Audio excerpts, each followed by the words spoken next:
one ever smiles in front of a camera. That'd be weird. You'd have to be happy for like 30 seconds. A million ways to die in the West. Or so you thought. Alright. I gotta use my phone here for the cast, because I don't remember them. But I'll tell you anyways. So, it's a comedy, a Western comedy, which I'm happy they're bringing Westerns back. I haven't seen a Western in a long time, and other than cowboys and aliens, but... Anyways, this is a Seth Macfarlane film, you know, Family Guy, Ted.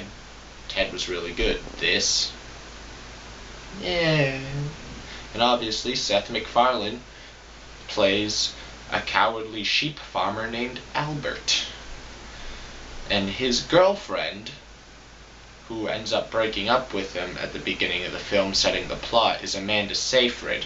She ends up going out with Neil Patrick Harris, and he plays Barney Stinson, but in the Wild Wild West. Even though it's not Barney Stinson. But it was cool, because he was still the womanizer.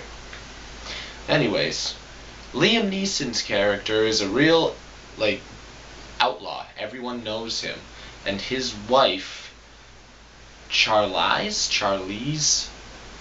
Theron? I don't know how to say her name. She plays his wife. And she ends up going into, I think the town was called Old Stump, where Seth MacFarlane lives. And they end up getting into this thing, and like, the trailers for this were very...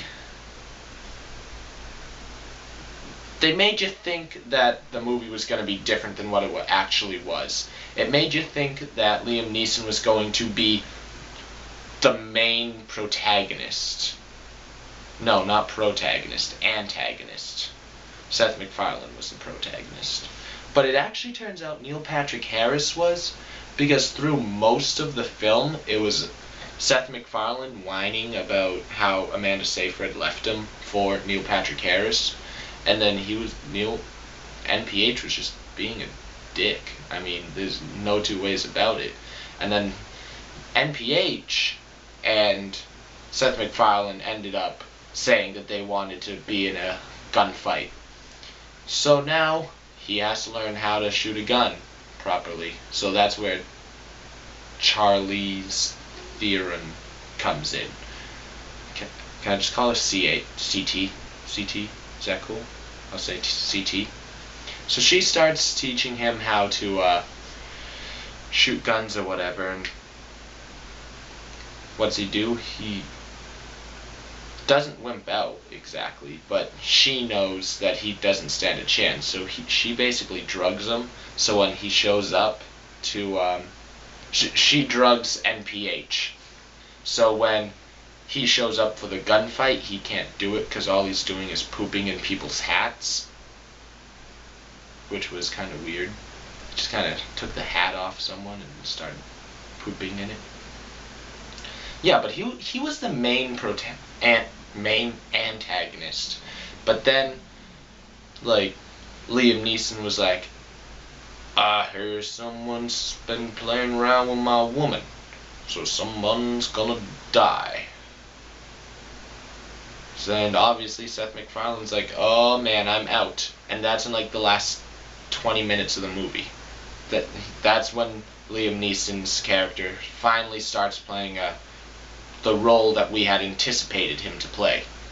I mean, we all knew he was going to be a bad guy. Just the role that they gave him was not what we had anticipated from the trailers. The trailers misled me a lot. So I was very disappointed by this movie. I mean, I was really hoping for Liam Neeson to have a great role, and I was looking like, oh yeah, Neil Patrick Harris, that's a nice little touch that they put in. Like, I love NPH. But I think they just overdid it, because I was really looking forward to Liam Neeson. And the title is A Million Ways to Die in the West. And I think there were 2 deaths that they didn't show in the trailer.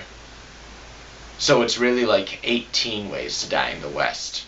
All the others were like Seth MacFarlane whining and being a little baby because he would list off ways to die. But everything that was shown was in the trailer, except for like the major plot deaths. So I was kind of disappointed by that too. And like in comparison to Ted, it was just awful. I mean, I'm not a big Family Guy person just because I don't like how they reference all of modern day stuff, because I don't keep up on modern day stuff because I'm a hipster. So I don't understand it anyways. But like they kind of do that because, like I said at the beginning of the video, Neil Patrick Harris plays Barney Stinson, which is his character in How I Met Your Mother, and he's kind of known for doing like high fives, and then he has this one line in How I Met Your Mother that he says constantly. He goes, "Challenge accepted," and he said that in A Million Ways, which I was like, oh, I actually watch How I Met Your Mother. I got that. Don't spoil the ending for me. I haven't seen the ending yet because I'm way behind on Netflix. Anyways, all in all, the movie was all over the place. There was a subplot with NPH and Amanda Seyfried that he wanted to win her back, but then there was a love story with CT and Seth MacFarlane, and then there was the whole gun shooting, Liam Neeson, and then there was Giovanni and Sarah Silverman, she played a prostitute who never has sex with her boyfriend. Like, he goes to the bar where she works and waits there with like flowers and stuff, being all sweet, and she'll come out of a room and he'll be like, "Oh, hi, how was work?" And I'm like, they call themselves Christians? Because that's their reasoning for not having sex, because they're proper Christians, but she's a prostitute. So I don't know. One thing I really liked about the movie, though, was the Indian scene where Seth MacFarlane's running away from Liam Neeson, and he encounters all these Indians that almost burn him, but then he's like, oh wait, I'm a total nerd, I can speak your language, so I'm cool.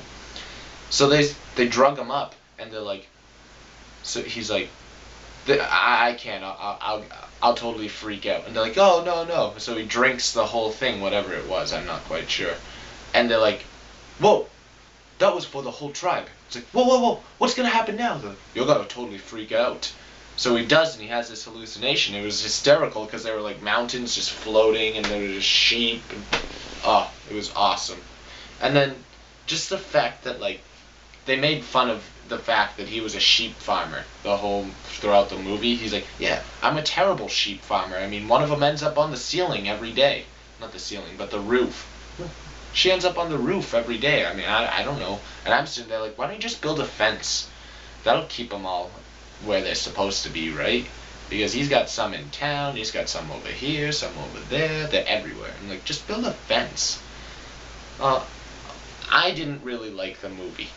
I mean, I was not impressed by it at all. I was really looking forward to it because I'm like, oh, I'm just going to laugh every time someone dies. That's like 18 times. That's it. So it should be called 18 Ways to Die in the West. My partner, who's not here right now because we're both busy teenagers, I haven't had the chance to see Maleficent yet. So he's going to be doing a review on that. And I did the review on this just because I've seen this one and I haven't seen Maleficent yet. He said he really liked it. He really liked it. He told me to mention him because he's a diva and doesn't want to be not mentioned in the video. But he really liked it. I haven't really talked to him much since I saw it. He saw it after me because he had to turn 17, and the day he turned 17, he went out and saw it. But I haven't really talked to him much because just busy teenage lives, different classes in school and stuff, work. But he really enjoyed it, and I really didn't. So altogether, the movie could have been so much better. the chemistry was alright between some of the characters. Like, I didn't see any chemistry at all between Amanda Seyfried and Seth MacFarlane. Like, I know that they broke up, but there should be a little bit of something, because he still has feelings for her, but she doesn't really for him, so I missed that whole chemistry there. And then, like, CT and Seth MacFarlane had pretty good chemistry, and then, yeah, well, but it was not a good movie.